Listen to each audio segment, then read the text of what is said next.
গুরু বাবার চরণে শতকোটি দণ্ডবত। তুমি যা বলাবে আজ আমি তাই বলবো। আমার সাথে থেকো। আমি কলকাতার কেষ্টপুর থেকে সীমা রায় বলছি। আমার দীক্ষা 2019 সালে সিউড়িতে হয়। একদিন হঠাৎ আমার শাশুড়ি মা ফোন করে বলেন, একজন মহাপুরুষ এসছেন, তুমি কালকেই চলে এসো। আমি বললাম এখন যেতে পারবো না, ছেলের স্কুল রয়েছে। মা বললেন ছেলের স্কুলে বলে চলে এসো। সেই প্রথম আমি কলকাতা থেকে সিউড়িতে যাই। বাবা যেন আমাকে দীক্ষার আগে একা চলার মতন করে প্রস্তুত করে দিলেন। আমি ছেলেকে নিয়ে একাই সিউড়িতে গিয়ে পৌঁছলাম। আমার স্বামী উৎপল তখন রানীগঞ্জে থাকতো। ও এলো সেদিনকে। আমরা দুজনে মিলে একসাথে বাবার কাছে দর্শন করতে গেলাম। দীক্ষার আগের দিন অনুমতি নিতে হয়।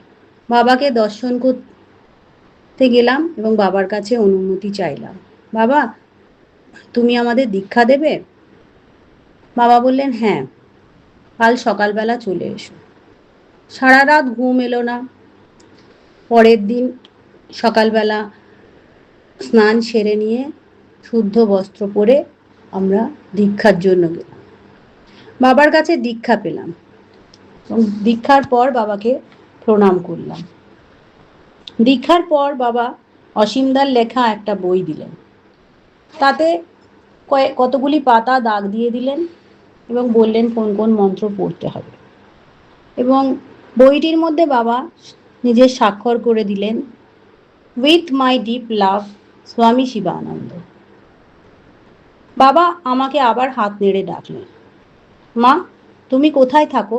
আমি বললাম, বাবা, কেষ্টপুরে থাকি। বাবা তখন বইটা চাইলেন। বাবা বইয়ের প্রথম পাতায় তন্দ্রাকুণ্ডু দিদির নাম, ফোন নাম্বার, ঠিকানা লিখে দিলেন। বাবা বললেন, কলকাতায় আমি তো যাই, কলকাতায় এলে আমি সল্টলেকে তন্দ্রাকুণ্ডুর বাড়িতে থাকি। আমি কলকাতায় এলে তুমি এখানে ফোন করে এসো। সিউড়িতে যে কদিন ছিলাম প্রায় প্রত্যেক দিনই সকাল বিকেল বাবাকে দর্শন করতে যেতাম। একদিন হঠাৎ বিকেলবেলা সিউড়িতে অসীম দার সাথে দেখা হলো। অসীম দা সেদিন বাবার সামনে নারায়ণ বন্দনা করছিলেন। নারায়ণ বন্দনা শুনে আমার যেন মনে হলো এই সুর আমি আগে কখনো শুনেছি, এই গান আমার আগে শোনা, অথচ আগে আমি এই গান শুনিনি। এ যেন বহু পরিচিত, আমি যেন আগেও কোথাও শুনেছি এ সুর। আমি না জেনেই গলা মেলালাম। এরপর আরেক দিনের ঘটনা বলি। প্রত্যেক দিনই যাই বাবার কাছে, প্রত্যেকেই বিভিন্ন অসুখের জন্য ওষুধ নেয়। আমার স্বামী উৎপল হঠাৎ বলল, তুমি বলো না তোমার কোমরে ব্যথার কথা। আমি তখন বাবাকে বললাম, বাবা, আমার কোমরে খুব ব্যথা। আমার কোমরের একটা বিশাল বড় একটা সমস্যা ছিল। 2017 সাল থেকে আমি কোমরের ব্যথায় কষ্ট পাচ্ছিলাম এবং 2018 সালে ব্যাঙ্গালোরে নিমহান্সে আমার চিকিৎসা হয়। চিকিৎসার পরেও আমি সম্পূর্ণ সুস্থ হইনি। আমার 1 কিলোর বেশি ওজন তোলা, 5 মিনিটের বেশি হাঁটা, এ সমস্ত বারণ ছিল। আমি বাবাকে বললাম। বাবা শুনে দুটো তেল লিখে দিলেন, শ্রী গোপাল ও মহানারায়ণ তেল। বাবার একটা ছোট্ট কাগজে লিখে দিলেন। বাবার কাছ থেকে কাগজটি নিয়ে বাবাকে প্রণাম করে উঠলাম। এরপর থেকে আমি আর কোনোদিন আমার কোমরের ব্যথা অনুভব করি। আমি তারপরে নিজে হাঁটা চলা, ওজন বাবা সব কিছুই করেছি নিজের কাজ নিজেই করতে পারতাম। এরপর আমি কলকাতা ফিরে আসি। তারপর বাবার সাথে কলকাতায় বহু জায়গায় দর্শন করি বাবাকে। এবার আমি তন্দ্রাদির বাড়ির কয়েকটি ছোট ঘটনা বলবো। একদিন হঠাৎ দিদি ফোন করে আমায় বলে, বোন, বাবা এসছেন। আমি বাবা এসছেন শুনেই তাড়াতাড়ি ঘরের কাজ সমস্ত সেরে নিয়ে দিদির বাড়িতে গেলাম। দিদি আমাকে ডেকে বলল, বোন, একটা এক্সট্রা কাপড় নিয়ে এসছিস? আমি বললাম, না তো। দিদি তখন দিদির থেকে একটা কাপড় আমাকে দিল এবং বলল, তাড়াতাড়ি হাত পা ধুয়ে এই কাপড়টা পরে নে, তুই আজ সারাদিন আমার আমাদের সাথে থাকবি। সেই প্রথম সুযোগ হলো সারা দিন দিদির বাড়িতে থাকার এবং বাবাকে দু চোখ ভরে দেখার। দু চোখ ভরে সারাদিন শুধু বাবাকে দেখলাম, সারাদিন বাবার সাথে কাটানোর সুযোগ পেলাম। আমি দুপুরবেলা ঘুমোতে খুব ভালোবাসতাম। বাবা হঠাৎ আমাকে ডেকে বললেন, মা দুপুরবেলা তুমি একটু ঘুমিয়ে নাও মা। আমি বললাম, না বাবা, আমি এখন ঘুমাবো না। বাবা আবার বললেন, যাও মা একটু শুয়ে নাও। তারপরে মিন্টিকে ডাকলেন, ডেকে বললেন, মাকে নিয়ে যাও ঘরে, মা একটু ঘুমিয়ে নিক। আমি তখন ঘরে গেলাম, কিন্তু 5 মিনিটের বেশি ঘরে থাকিনি, ঘর থেকে আবার বেরিয়ে এলাম। বাবা তখন স্নান করতে গেছিলেন, স্নান করে এসে দেখছেন আমি ঘরের বাইরে। তখন বাবা বললেন, মা তুমি যদি দুপুরে না ঘুমাও তাহলে তোমার শরীর খারাপ করবে, অন্তত 1 ঘন্টা দুপুরে প্রতিদিন তুমি ঘুমাবে। এরপর একদিন রোজই আমি প্রায় প্রতিদিনই দিদির বাড়িতে যেতাম, যে কদিন বাবা ছিলেন। সকালে যেতাম, সন্ধ্যাবেলা ফিরে আসতাম। একদিন আমার হঠাৎ মনে হলো, বাবা তো কারুর কাছ থেকে কিছু নেন না, বাবার জন্য 2টো ডাব নিয়ে যান। বাবা যদি সেই ডাব সেবা নেন। নিয়ে গেলাম, নিয়ে 2টো ডাব নিয়ে গিয়ে দিদির হাতে দিলাম। বাবা দেখলেন। তারপর সেটা ছিল শীতকাল, বাবা ছাদে বসে আমাদের সাথে গল্প করছিলেন। হঠাৎ বাবা ছোট ছেলের মতন বলে উঠল মামনিদিকে, আমি ডাব খাবো। তখন মামনিদি বললেন, একটু পরেই তো তুমি দুপুরের সেবা নেবে, এখন ডাব খেতে হবে না। বাবা আবার বলে উঠল, আমি ডাব খাবো। সঙ্গে সঙ্গেই গ্লাসে করে দিদি ডাবের জল নিয়ে এলেন। বাবা ডাব গ্রহণ করলেন। ভক্তের মনের ইচ্ছা বাবা পূর্ণ করলেন। আমি মনে মনে খুব খুশি হলাম। দিদির বাড়িতে আরেকটা ঘটনা বলি। দিদির বাড়ি বিকেলবেলা সবাই বিভিন্ন বিষয় নিয়ে আলোচনা করছে। আমাদের এক গুরু দিদি হঠাৎ বেনারসের কথা বলছি। তখন আমি হঠাৎ বাবাকে বলে উঠলাম, বাবা আমি কখনো বেনারস যাইনি। বাবা তখন বলে, তুমি বেনারস যাওনি মা? তুমি এক্ষুনি আমার সাথে চলো। দিয়ে আমি বললাম, হ্যাঁ বাবা যাব। বাবা পর মুহূর্তেই আমাকে যেন সব কিছু ভুলিয়ে দিয়ে বললেন, মা ভালো করে চিন্তা করে দেখো, তোমার কোনো কাজ নেই তো? কি জানি আমার কি হলো। আমি তখন বললাম, বাবা আমার একটা ছেলে আছে, ওকে মানুষ করা বাকি আছে। বাবা তখন এক গাল হেসে বললেন, মা তুমি ওকে, তোমার ছেলেকে মানুষ করে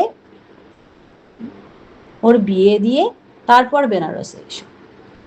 বেনারসে বাবার সাথে যাওয়ার সুযোগ আমার হাতছাড়া হলো। পরে অবশ্য আমি বহুবার বেনারস গেছি বাবার কাছে। এবার আসি বেনারসের ঘটনা। এইবার আমি তন্দ্রাদিকে আমি প্রায় বলতাম, দিদি তুমি তো প্রায় বেনারস, আমাকে নিয়ে যাবে? ঠিক আছে, আমি যখন যাব তোকে বলবো। 2023 সাল, আমার ছেলের তখন গরমের ছুটি চলছে। আমি, তন্দ্রাদি, আমার ছেলে, 3 জনে মিলে বেনারসে। যেদিন বেনারস পৌঁছলাম তার আগের থেকে বাবা ট্রেনের থেকেই দিদিকে বারবার ফোন করছে, মা তোমরা কোথায়, কতক্ষণে আসবে, এসে কত দেরি। বাবা যেন ব্যস্ত হয়ে উঠেছে।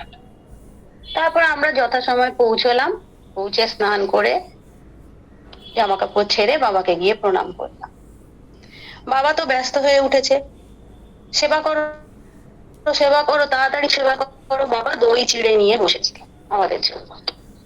এ প্রসঙ্গে বলে রাখি, আমার অপরাধ ক্ষমা করবেন, আমি দই চিড়ে জিনিসটা, দইটা ভালোবাসি, চিড়েটা ভালোবাসতাম না। আমি খাচ্ছি, বাবা মা আরো নাও, এইটুকুতে কি হবে, আমি জানি প্রসাদ নষ্ট করতে নেই। না বাবা আমি আর নেবো না। না মা আরো নাও। এরপর আমাদের সেবা শেষ হলে বাবা হঠাৎ বলে উঠলেন, কাল থেকে নো দই চিড়ে, কাল থেকে সকালে অন্য কিছু সেবা হবে। আমার তো খুব লজ্জা লেগে গেল। অন্তর্যামী নারায়ণ সব বুঝে ফেললেন আমি কিছু না বলাতে। বাবা তুমি ক্ষমা করো, তোমার প্রসাদ অমৃত, তোমার হাত থেকে পাওয়ার সৌভাগ্য আমার হয়েছিল। এরপর বাবা তন্দ্রাদিকে বলতে থাকেন, আমি আজ খুব খুশি তোমরা ওদেরকে নিয়ে এসছো। বাবা তারপর আমাকে ঘুরে ঘুরে সবকিছু দেখালে, রান্নাঘর কোথায় কি। বাবা আমার ছেলে গোপালকে খুব ভালোবাসত। মা গোপাল যা খেতে চাইবে তাই করবে। তন্দ্রাদিকেও বললেন গোপাল যা ভালোবাসে তাই বানাবে। গোপাল তো খুব খেতে ভালোবাসতো। সকাল বিকেল গোপালের জন্য লুচি হচ্ছে, ভালো মন্দ রান্না হচ্ছে। তার মাসি তো সে যা ভালোবাসে তাই রাঁধতে ব্যস্ত। ওইদিকে আদুরি মা ও বাড়ি থেকে কখনো ইডলি কখনো ধোসা বিভিন্ন রকম জিনিস পাঠাতেন। গোপালের তো আনন্দই, এ যেন স্বর্গীয় পরিবেশ। সেখানে কোনো চিন্তা নেই, ভাবনা নেই, আমাদের কারোরই নেই। খুব আনন্দে ছিলাম ওই কদিন। সারাদিন বিকেল বেলা হলে ঘুরতে বেরোতাম। খুব এর কদিন প্রথম 3-4 দিন আমি তন্দ্রাদি আমার ছেলে এই 3জনই ছিলাম। তারপরে একে একে লঙ্কা থেকে বিভিন্ন ভক্তরা আসেন, মনোজ দ্বারা আসেন, ওই সময় গৌতম দা এসছিলেন, আরো অনেকে এসছিলেন। এরপর বাবা প্রত্যেকের জন্যই বিকেল বেলা, গোপালের তো জন্য বিশেষ, মামনিদি তো এসে এসে বলতেন গোপাল কিছু খাবে না তো, গোপাল যা চায় তাই করবে। আর গোপাল তো ভীষণ খেতে ভালোবাসে, দাদু এনে দিচ্ছে, সে মহা আনন্দে খাচ্ছে। একদিন হঠাৎ তার খুব পেট খারাপ হয়ে গেল। গোপাল বিকেল বেলা লুকিয়ে বসে আছে। বাবা সবার জন্য রোজকার মতোই সিঙ্গাড়া আনিয়েছে। সবাই তো সিঙ্গাড়া সেবা নিচ্ছে। বাবা হঠাৎ করে, মা গোপাল কই, গোপাল? আমি তখন বেরিয়েছি, বাবা গোপালের না খুব পেট খারাপ হয়েছে। কি? এক্ষুনি বাটি চামচ নিয়ে এসো, দই নিয়ে এসো, কলা নিয়ে এসো। আমি তো নিয়ে গেলাম। বাবা দই কলা নিজের হাতে খোসা ছাড়িয়ে ছোট ছোট পিস করে চামচে করে দইয়ের সাথে মেশালেন। মিশিয়ে বললেন, যাও মা, গোপালকে এক্ষুনি এটা খাইয়ে দাও। 1 ঘন্টা পরে সে সম্পূর্ণ সুস্থ হয়ে গেল। সত্যি তাই সুস্থ হয়ে গেল। এরপর থেকে ফিরে আসার পরে আমি বলি, গোপাল তো খেত, খুব ফাস্ট ফুড খেত, এইসব খেত, কিন্তু এখন সে প্রচন্ড ডিসিপ্লিন। লুচি, তৈলাক্ত জিনিস, এই সমস্ত খাওয়া সে বেশি খেতে পছন্দ করে না, বাবার কৃপায়। এবং সে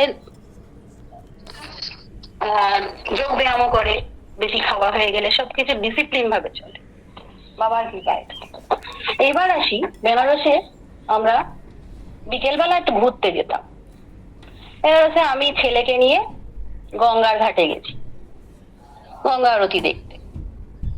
গঙ্গা আরতি দেখতে গিয়ে ছেলে দেখে অনেক নৌকা। মা আমি নৌকা চড়বো।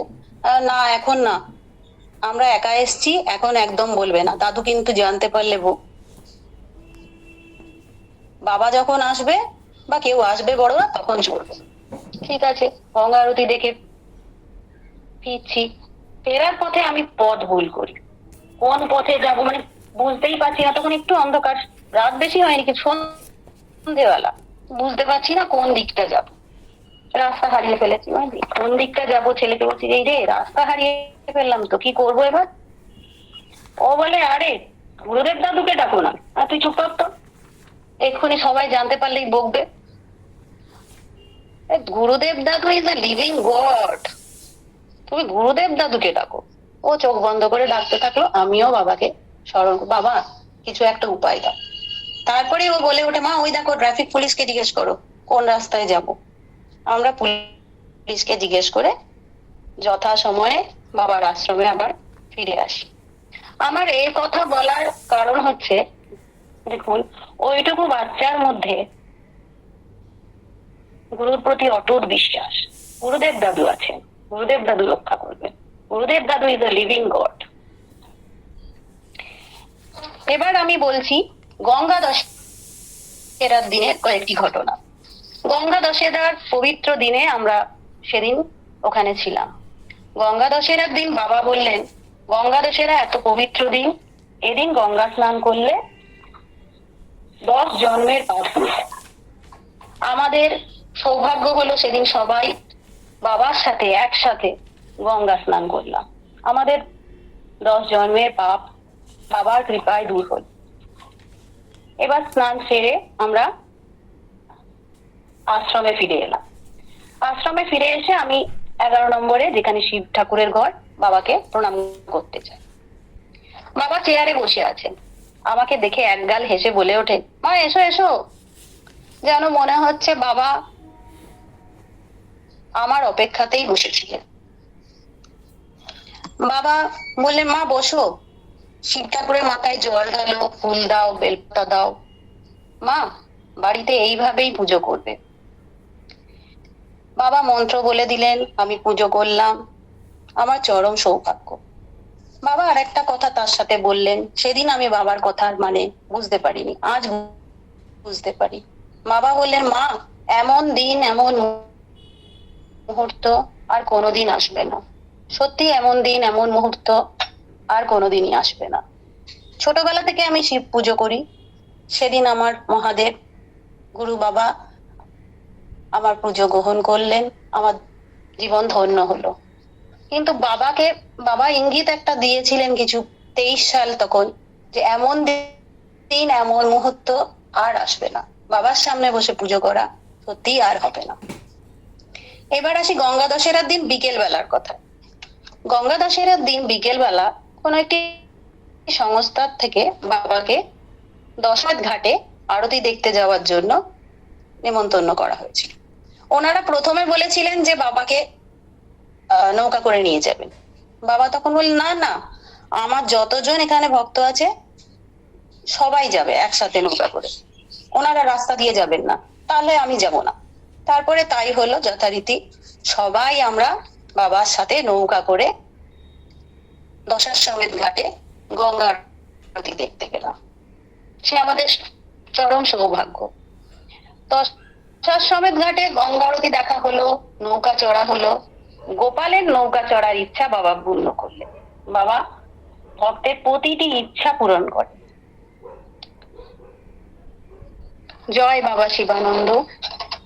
আমি বাবার এই কথা বলে রাখছি আজকে। প্রণাম সবাইকে, সকলের চরণে দণ্ডবত প্রণাম।